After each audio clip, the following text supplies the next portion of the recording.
Assalamualaikum warahmatullahi wabarakatuh. Saya Muhammad Nasir, berasal dari Medan, Indonesia, namun sekarang menetap di Subang 2, Shah Alam.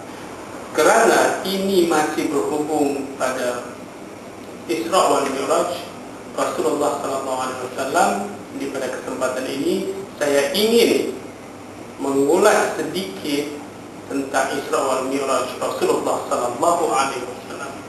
Kalau kita lihat sejarah Rasulullah SAW ketika Allah ingin mengisra mi'rajkan Rasulullah, ketika itu kejadian-kejadian yang beruntun yang membuat kesedihan pada Rasulullah.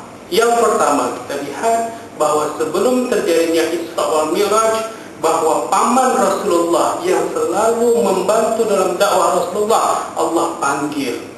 Yang kedua, istri yang selalu membela, yang selalu menghibur ketika Rasulullah dalam kesusahan, Allah panggil. Dan yang paling sedih, ketika Rasulullah berdakwah di Taif, seluruh penduduk ketika itu menghantam, mencaci dan bahkan melempari sehingga kaki Rasulullah berdarah. Orang yang paling mulia dihina ketika itu. Rasulullah merasakan kesedihan yang luar biasa. Namun Allah Maha melihat.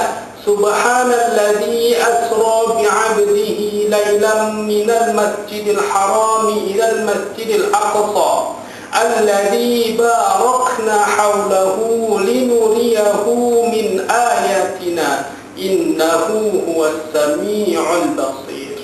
Maha suci Allah yang memperjalankan seorang hamba dari Masjidil Haram ke Masjidil Aqsa untuk memperlihatkan tanda-tanda kebesarannya. Sungguhnya ia maha melihat lagi maha mendengar.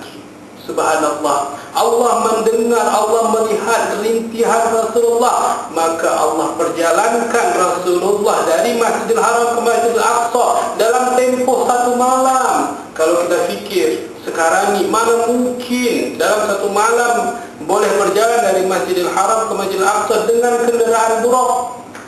Yang ketika itu hanya ada unta. Unta berjalan dari Masjidil Haram ke Masjidil Aqsa memerlukan 1 bulan perjalanan. Itu pergi, pulang, perlu 1 bulan, 2 bulan. Ini 1 malam. Allah nak memperlihatkan kepada kita bahawa Allah mampu melakukan apa saja yang Allah kehendaki.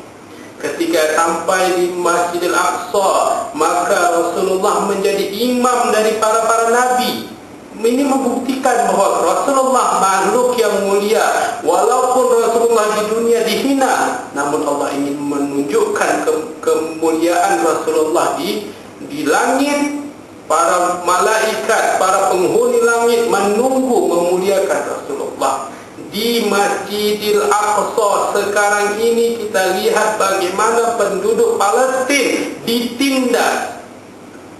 Kita harus membantu mereka karena mereka sedang merasakan kesedihan yang luar biasa yang pernah dirasakan oleh Rasulullah. Mereka ditindas. Hari ini kita hidup lena, kita hidup senang, tapi di Palestin penduduknya sekarang menderita. Dan sekarang ini kita harus membantu mereka dengan apa?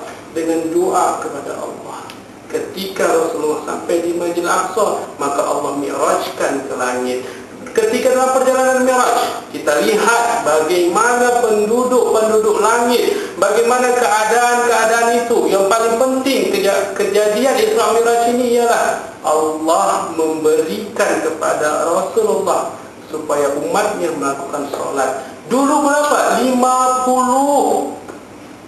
Tapi sudah dalam perjalanan Rasul bertemu dengan Nabi Musa, dia ingatkan 5 waktu pun kita masih tak melakukannya, saudaraku. Dan sekarang 5 waktu inilah yang dapat mencegah kita dari perbuatan keji dan mungkar. Mungkin demikian yang dapat saya sampaikan. Sebelum saya akhiri, saya ingin memberitahukan kepada anda semua di luar sana bahawa sekarang saya akan mengendalikan talian hidayah di Salam Phone dengan hanya menghubungi 0106002222 pertanyaan anda, kemusykilan anda tentang agama, insya-Allah akan kita bahas, akan kita jawab dengan berdasarkan Al-Quran dan Sunnah. Demikian, Assalamualaikum warahmatullahi wabarakatuh.